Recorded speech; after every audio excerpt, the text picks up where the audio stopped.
Hello everyone, welcome to my channel online education. आज के इस वीडियो लेक्चर में हम सिक्स क्लास हिस्ट्री का चैप्टर नंबर 5 जो है kingdoms, kings and an early republic, उसके नेक्स्ट के कुछ टॉपिक्स को हम डिटेल में पढ़ेंगे। तो आज का हमारा पहला टॉपिक जो है वो है वरना, और सेकंड टॉपिक जो है वो है जनपदाज, और थर्ड जो है वो है महाजनपदाज। इन तीन टॉपिक्स को हम आज के इस वीडियो लेक्चर में डिटेल में पढ़ेंगे। और मोस्ट इम्पॉर्टेंट ये टॉपिक्स जो हैं, ये जो तीन टॉपिक्स आज के इस वीडियो लेक्चर में हम पढ़ने वाले हैं, ये तीनों टॉपिक्स बहुत ही ज़्यादा इम्पॉर्टेंट है। तो शुरू करते हैं पहला टॉपिक, वरना, वर्नास। सोसाइटी में जो लोग थे उनको उनके प्रोफेशन के हिसाब से, उनके ऑक्यूपेशन के हिसाब से चार कैटेगरीज़ के अंदर उनको डिवाइड किया गया था, उनको तकसीम किया गया था। तो इसी को वरना कहा जाता है।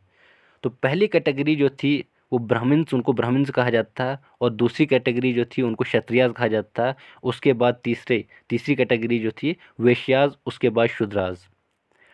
तो ब्राह्मण्स कौन होते थे, क्षत्रियाज कौन लोग होते थे, वैश्याज कौन लोग होते और शूद्राज कौन लोग होते। ब्राह्मण्स वो लोग होते थे जो बड़ी बड़ी सेक्रीफाइस परफॉर्म करते थे और उसके बाद वो गिफ्ट्स रिसीव करते। तो वो सारे लोग जो बड़ी बड़ी सेक्रीफाइस परफॉर्म करते या गिफ्ट्स को रिसीव करते, वो ब्राह्मण्स की कैटेगरी में आते थे, उनको ब्राह्मण्स कहा जाता। और उसके बाद क्षत्रियाज वो लोग होते जो वॉरियर होते, जो बैटल्स लड़ते थे, उसके बाद जो लोगों को प्रोटेक्ट करते थे। तो वो सारे लोग जो बैटल्स लड़ते थे, जो लोगों को प्रोटेक्ट करते थे, उनको क्षत्रिय की कैटेगरी में डाला जाता है, उनको क्षत्रियाज कहा जाता है।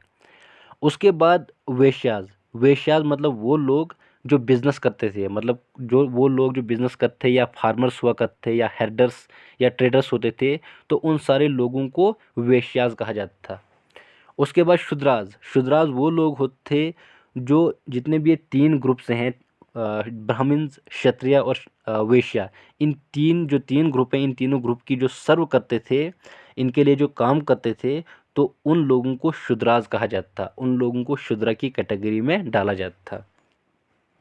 तो पहले इनको ऑक्यूपेशन के हिसाब से इनको तकसीम किया था, लेकिन बाद में क्या हुआ, बाद में कहा गया कि जो जो इंसान शूद्राज की फैमिली में जन्म लेगा, तो वो इंसान जो है उसको बिल्कुल शूद्रा ही कहेंगे। वो कभी क्षत्रिय नहीं बन सकता है, ना वो कभी ब्राह्मण बन सकता है, और ना ही वो कभी वैश्य बन सकता है। अगर उसके अंदर कैपेबिलिटी है कि वो वैश्य की कैपेबिलिटी उसके अंदर है, क्षत्रिय की कैपेबिलिटी है, एबिलिटी है, ब्राह्मण की एबिलिटी है, ब्राह्मण जो बन सकता है, लेकिन फिर भी उसको शूद्रा ही कहेंगे, वो कभी उसको ब्राह्मण और क्षत्रिय बनने नहीं देंगे।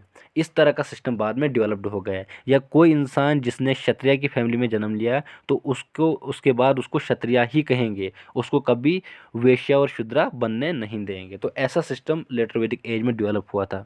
ये हमें जो वैदिक टेक्स्ट बुक्स हैं, जो ओल्डेस्ट टेक्स्ट बुक हैं, उनसे हमें ये पता चलता है, क्योंकि उनके अंदर जो प्रीस्ट ने जब उनको कंपोज किया था, तो उनके अंदर सोसाइटी के बारे में सब कुछ उनने डिटेल में लिखा है।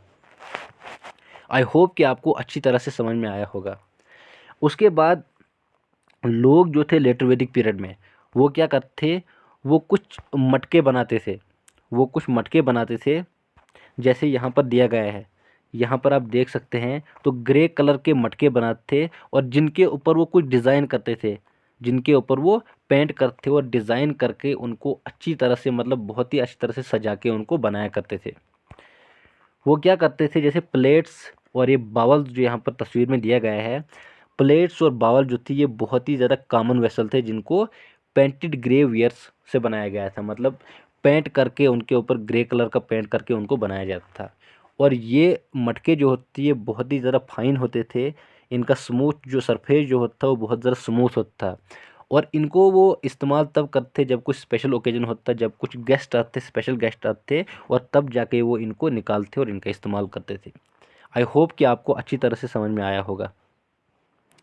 उसके बाद जनपदाज किन को हम कहते हैं, तो हमने पढ़ा था अर्ली वैदिक पीरियड में, मतलब इससे पहला का चैप्टर जो था चैप्टर नंबर 4, उसमें हमने पढ़ा था कि कुछ जना हुआ करते थे। जना मतलब एक छोटा सा एक ट्राइब, एक छोटे सा मतलब ग्रुप ऑफ पीपल्स, लोगों का एक ग्रुप, मतलब जिस लैंड पे वो रहते हैं, एक ग्रुप ऑफ पीपल जहाँ पर वो रहते हैं, तो उनको जना कहा जाता है, और उनका एक अलग सा लीडर होता था। तो उसके बाद क्या होता है, जब बहुत सारे जना जो थे वो आपस में लड़ते थे, वो आपस में लड़ते। अब जो उनमें से जीतते थे, जो उनमें से जीता था, तो वो खुद को क्या करता था, वो खुद को जनपदाज कहता था, वो खुद को जनपदा डिक्लेयर करता था। क्योंकि वो बहुत सारे जना को हराता था, डिफीट करता था, मतलब बहुत सारे ग्रुप्स ऑफ पीपल्स को डिफीट करता था। तो उन सब जितने भी वो एरिया होते थे वहाँ पर, उन सब जिन एरिया में वो जना रहते थे, तो वो लोग और वो एरिया, उन पर वो कंट्रोल करके, उनको इकट्ठा करके वो खुद को डिक्लेयर करते जनपदाज। और उसके बाद वो उनके रूलर बनते थे। तो इस तरह से जनपदाज बनते थे। तो जनपदाज मतलब जैसे आज जम्मू कश्मीर का एक एरिया है, तो इतना बड़ा एक एरिया जहाँ पर ये लोग रहते हैं, तो ये सारा एरिया और ये सारे लोग, इसको हम क्या कहेंगे, इसको जनपदाज कहेंगे। तो इसके ऊपर एक राजा होता था जो उनको, उस एरिया को क्या करता था, उस एरिया के ऊपर जो लोग वहाँ पर रहते थे उनके ऊपर रूल करता था। लेकिन बाद में जनपदाज जो हैं, बहुत सारे जनपदाज जब मिले, 2 3 या 4 जनपदाज जब मिले, तो वो कन्वर्ट हो गए महाजनपदाज में। उससे क्या बने, उससे महाजनपदाज बने, जो कि हम नेक्स्ट टॉपिक में पढ़ेंगे। The rajas who performed these big sacrifices were now recognised as being raja of janapadas. अब वो राजा जो बड़ी बड़ी सेक्रीफाइसेस परफॉर्म करते, वो अब खुद को क्या कहने लगे, वो खुद को राजा कहने लगे जनपदास का। मतलब जो जनपदास हुआ करते, तो जनक के बजाय वो जनपदास के अब राजा बनने लगे।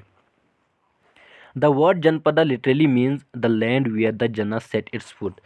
तो जनपदा वर्ड जो इसका लिटरल मतलब जो होता है, एक्चुअल मतलब होता है कि the land where the jana set its foot. एक ऐसी लैंड जहाँ पर जना जो है अपना पैर जमाता है, मतलब जहाँ पर जना सेटल्ड होते हैं। एक ऐसी लैंड जहाँ पर जना सेटल्ड होते हैं, उसको क्या कहा जाता है, उसको जनपदा कहा जाता है। मतलब एक ऐसा एरिया जहाँ पर ग्रुप ऑफ पीपल, बहुत सारे लोगों का एक ग्रुप जो होता है, बहुत बड़ा एरिया जो होता है जहाँ पर कुछ लोग रहते हैं मिलके, तो उसको क्या कहा जाता है, उसको जनपदा कहा जाता है। उसके बाद archaeologists have executed a number of settlements in these janapadas. तो इन जनपदाज के अंदर आर्कियोलॉजिस्ट ने जब एग्जीक्यूशन शुरू की, तो वहाँ पर उनको बहुत सारे सेटलमेंट्स मिले जनपदाज के। जैसे कि पुराना किला दिल्ली के अंदर, उसके बाद हस्तिनापुरा जो कि मेरठ के नज़दीक है, उसके बाद अतरंजी खेरा जो कि एच के नज़दीक है। ये दोनों क्या आते हैं, ये उत्तर प्रदेश में आते हैं। मतलब अतरंजी खेला, उसके बाद जो हस्तिनापुरा है, ये दोनों कहाँ पर आते हैं, ये उत्तर प्रदेश में आते हैं। तो ये सेटलमेंट्स आर्कियोलॉजिस्ट को वहाँ पर मिली। They found that people lived in huts and kept cattle as well as other animals. तो वहाँ पर उनको कुछ ऐसे एविडेंसेस मिले जिनसे अंदाज़ा लगा के उन्होंने कहा कि लोग जो थे वहाँ पर हट्स में रहते थे, मतलब छोटी छोटी झोंपड़ियाँ बनाते वहाँ पर, उनमें रहते थे। उसके बाद वो माल मवेशी को भी पालते थे।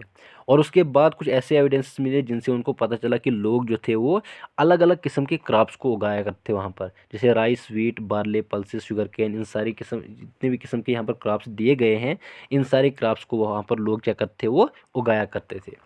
आई होप कि आपको अच्छी तरह से ये टॉपिक समझ में आया होगा। They also made earthen pots. और उसके बाद वो मतलब मट्टी के मटके भी बनाते थे, अर्थन पोट्स बनाते थे वो। Some of these were grey in colour, others were red. मतलब ऐसे मट्टी के मटके बनाते थे जो कि ग्रे कलर के होते थे, और कुछ जो होते वो रेड कलर के होते थे। One special type of pottery found at these sites is known as painted grey ware. तो एक स्पेशल किस्म की पोट्री वहाँ पर मिली है जिसको पेंटेड ग्रेवियर की पोट्री से जाना जाता है। As is obvious from the names, these grave pots had painted design, usually simple lines and geometric patterns. तो ये जो पेंटेड ग्रेवियर पोट्री थी, इनको मतलब सिंपल लाइंस से डिज़ाइन किया जाता था और जियोमेट्रिक पैटर्न में इनको क्या किया जाता था, डिज़ाइन किया जाता था। आई होप कि आपको अच्छी तरह से समझ में आया होगा। उसके बाद नेक्स्ट टॉपिक है महाजनपदाज। मतलब जब बहुत सारे जनपदाज जो हैं एक साथ जुड़ गए, मतलब कुछ जनपदाज ने दूसरे जनपदाज पर क्या किया, अटैक किया, तो वहाँ से उनको हरा के दूसरे जनपदाज को एक्सपेंड किया। जब बहुत सारे एक्सपेंशन उनको मिली, जब उन्होंने एक्सपेंड किया, उनको हराया, तो बहुत सारे जनपदाज को उनने आपस में जोड़ा। तो बहुत सारे जनपदाज से जुड़ के एक महाजनपदा बन गया, महाजनपदा। तो लगभग 16 महाजनपदाज हैं, उनको हम डिटेल में डिस्कस करेंगे आगे चैप्टर्स में। लगभग 2500 साल पहले कुछ जनपदा जो थे वो बहुत ज़्यादा इम्पोर्टेंट बन गए थे दूसरों से, और उनको महाजनपदा से जाना जाता है। महा मतलब बड़ा, तो जनपदा का मतलब आपको पता है। तो वो उन्होंने खुद को वो महाजनपदा कहने लगे। Some of these are shown on map 4। तो कुछ मैप 4 पे दिखाए गए हैं, आप उनको देख सकते हैं। यहाँ पर दिए गए हैं इम्पॉर्टेंट महाजनपदाज, यहाँ पर दिए गए हैं। तो यहाँ पर आप देख सकते हैं इनमें, और इनको खुद ही आप देख लेना इससे एनसीईआरटी से। Some of these are shown on map for most mahajanapadas had a capital city. तो ज़्यादातर महाजन पदार्थ जो थे उनकी अब कैपिटल सिटी भी मतलब उनने अब कैपिटल सिटी भी बनानी शुरू की थी, उनकी एक अलग सी कैपिटल सिटी होती थी। Many of these were fortified, और बहुत सारे ये जो महाजन पदार्थ थे इन्होंने खुद को क्या करना शुरू कर दिया, मतलब महाजन पदार्थ एक ऐसा एरिया, बहुत ज़रा एरिया जहाँ पर बहुत सारे लोग रहते हैं, तो इन्होंने उस एरिया को फोर्टिफाई करना शुरू कर दिया। फोर्टिफाई करने का मतलब क्या होता है? This means that huge walls of wood bricks and stones were built around them. इसका मतलब एक बहुत ही बड़ी दीवार, लकड़ी की, ईंटों की और पत्थरों की दीवार जो थी उस एरिया के इर्द गिर्द लगाई जाती थी। वो क्यों लगाई जाती? वो इसलिए लगाई जाती थी ताकि जो दूसरे किंग्स हैं, दूसरे किंग्स जो हैं वो कहीं उन पर अटैक ना करें और उनसे वो जो उनका एरिया है वो छीन न लें। इसीलिए बहुत ही बड़ी दीवार बनाते थे वहाँ, चारों तरफ से अपने एरिया को वो क्या करते, वो फोर्टिफाई करते। तो इसी को फोर्टिफिकेशन कहते हैं, मतलब चारों तरफ से एक दीवार लगाना है और अपने एरिया को क्या करना है, अपने कंट्रोल में रखना है, प्रोटेक्ट करना है उसको। It is also likely that some rulers wanted to show how rich and powerful they were by building really large, tall and impressive walls around their cities. तो दूसरा रीज़न ये भी था, एक तो था कि वो खुद को बचाना चाहते दूसरे के अटैक से, दूसरा रीज़न ये भी था वो खुद को प्रूव करना चाहते कि वो कितने अमीर हैं और कितने शक्तिशाली हैं, कितने पावरफुल हैं। इसीलिए वो बड़ी बड़ी मतलब वो दीवारों को बनाते थे अपनी सिटीज़ के इर्द गिर्द। The land and the people living inside the fortified area could be controlled more easily by the king. और इससे उनको क्या होता है, जो लैंड उस एरिया के अंदर आती है और जो लोग वहाँ पर रहते थे उन पर कंट्रोल करना किंग के लिए बहुत ही ज़्यादा इजी होता था, इसलिए वो इन सारी चीज़ों को करते थे। उसके बाद बिल्डिंग, जैसे कि बड़े बड़े वॉल्स की उनको ज़रूरत थी, a great deal of planning, तो इन सारी चीज़ों को क्या करते, प्लानिंग से करते थे। Thousands if not lakhs of bricks और stones had to be prepared, मतलब लाखों ब्रिक्स और स्टोन को तैयार करना पड़ता और तब जाके वो इन सारे चीज़ों को, इन सारे एरियाओं को क्या करते, वो प्रोटेक्ट कर पाते थे। और इसको प्रोटेक्ट कर वॉल बनाने के लिए उनको बहुत सारे लेबर्स की ज़रूरत पड़ती थी। उसके बाद बहुत सारे आदमियों और औरतों की ज़रूरत पड़ती, बच्चों की ज़रूरत पड़ती थी, मतलब रिसोर्स उनके पास होना चाहिए था। तो उन सब चीज़ों के लिए उनको बहुत ज़्यादा मेहनत करनी पड़ती और तब जाके वो इनको बनाते थे। आई होप कि आपको अच्छी तरह से समझ में आया होगा। The new rajas now began maintaining armies. अब जो ये न्यू राजाज, नए राजाज थे, जैसे अर्ली वैदिक में हमने पढ़ा था, अर्ली वैदिक पीरियड में, कि लोग जो थे उनके पास कोई आर्मी नहीं होती थी, कोई कैपिटल सिटी नहीं होती थी। लेकिन अब जो नए राजाज थे उन्होंने आर्मीज़ को मेंटेन करना शुरू किया था।